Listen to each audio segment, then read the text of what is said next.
The big story, though, has to do with Shohei Ohtani and a scrapped ESPN story that created more questions than answers.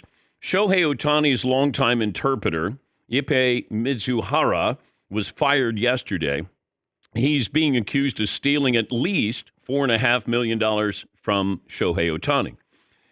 ESPN had a story, and then it was scrapped. According to ESPN, the interpreter, Mizuhara, explained in a lengthy interview. They made him available for 90 minutes to Tisha Thompson. He had accumulated these gambling debts. Ohtani then made wire transfers to pay off a bookmaker who's now under federal investigation. Then a spokesman denied the comment shortly after that, and they said that Ohtani's been the victim of massive theft. After Ohtani agreed to pay the debts, the interpreter said on Tuesday, Ohtani logged into his own computer, sent wire transfers under Mizuhara's supervision in installments over several months last year. This according to ESPN. On Wednesday, Mizuhara changed his story, telling ESPN Ohtani didn't transfer the money, paying off his gambling debts, and he had no knowledge of them. ESPN would later verify 2 wire transfers of $500,000 each made by Ohtani. Both had loan in the description and were paid to a bookmaker, Matthew Boyer, who's now currently under federal investigation tied to an alleged illegal gambling operation. The LA Times did a great job investigating this, and now you don't have an interpreter. Can you ask Shohei Ohtani questions after the game in Seoul, South Korea, because his interpreter is not there? Wow. So many questions here. First of all, you make the interpreter available for 90 minutes. This is one of Ohtani's spokespeople who did. Now, you make him available to an investigative reporter. There's already enough fire here to burn down the building. And now you add maybe the most popular athlete in the world in Shohei Ohtani and gambling. Is it tied to his gambling debts? It's from his account. Was there theft? Did he loan the money?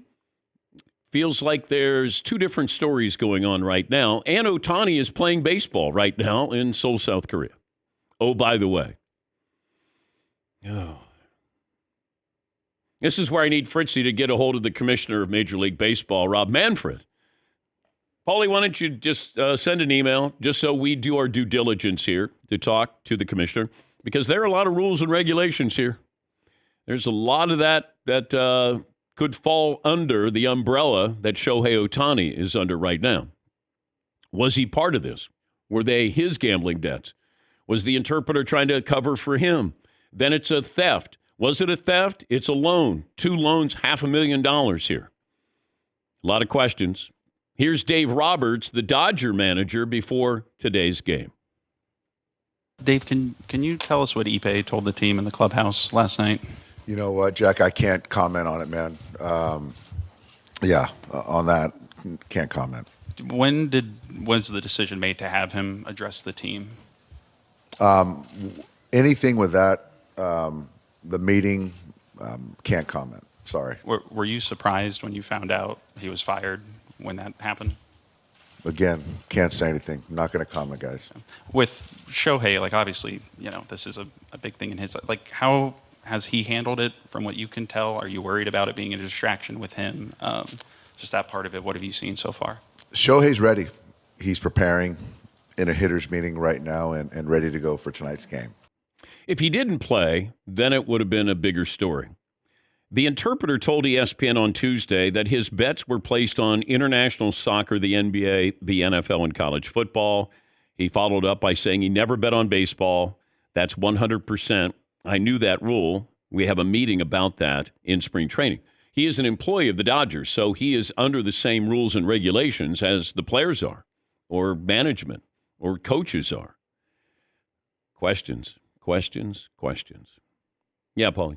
According to MLB betting rules, the interpreter Mizuhara would be allowed to bet on sports through legal draft websites like DraftKings and so forth. He did place some bets through DraftKings. Which would be okay. You could bet on other sports if it's above board. But he was betting with an illegal allegedly betting with a legal bookmaking operation on all types of sports. There's no accusations of any betting on MLB.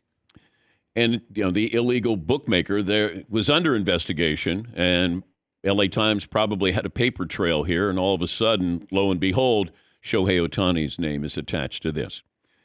I want to be careful, and I would caution people of speculation, but there are questions that come up here that it doesn't make sense, and that story changed really fast.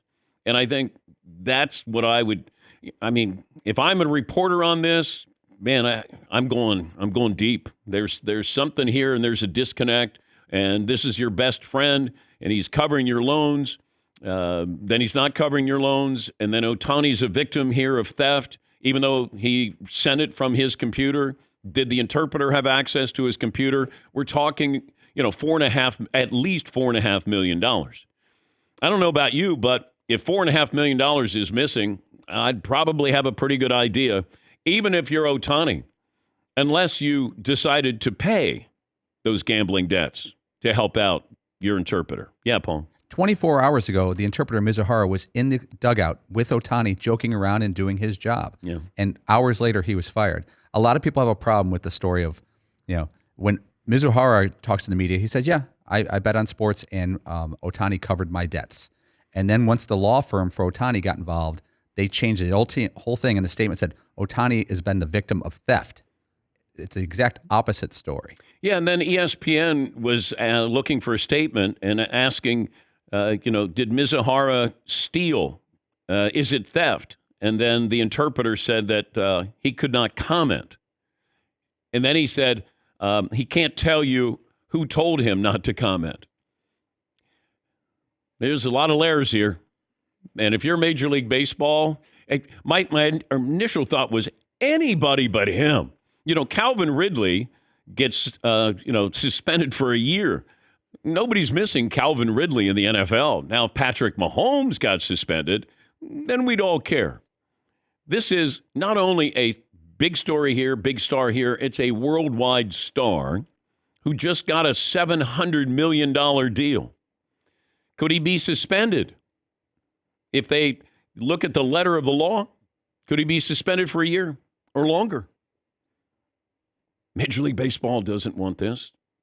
Nobody wants this. But if it's front and center, and now all of a sudden you got somebody on record and then recanting their story, and it feels like there's, first of all, how do you make this guy available to ESPN for 90 minutes? Crazy. Did you think he was going to clear it up? Did you find out what his story was before he sat down with ESPN? How about some prep questions? Hey, what are you going to say to ESPN? Oh, I'm thinking of saying this. No, don't say that. You would say, I'm guilty of theft. Not Shohei was covering my debts. Now he's involved in this, and there's an illegal bookmaker involved in this who's under federal investigation.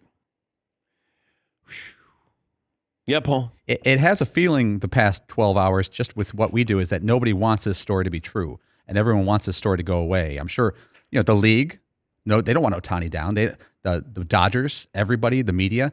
Oh, I looked at MLB's gambling rules, and again, Ohtani is not accused in any way of betting on baseball. If you bet on baseball and you're not fixing a game, you can be down for a year. If you bet on baseball and you're adjusting a game in any way, you're permanently ineligible. But there's some other language in the MLB betting rules.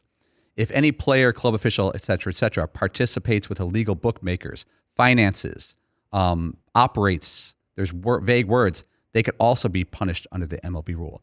And this has a feeling that after what Ohtani's translator initially said, they may have said, this may open the door for that rule to be enacted. Is there audio of this interpreter talking to ESPN? Is he on camera? Did they record it? I mean, we've asked for it. Paulie reached out to ESPN to say, can we have the audio of this? I would love to hear how, first of all, 90 minutes?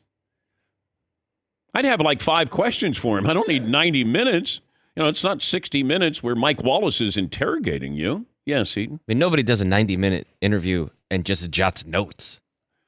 I would think that you would be recording this. Yeah. I would think so. There isn't anything that's not recorded now. That would make sense, especially something like this, where you want to make sure somebody doesn't say, oh, you took something out of context. Now you get to hear context with this interpreter, and he lost his job.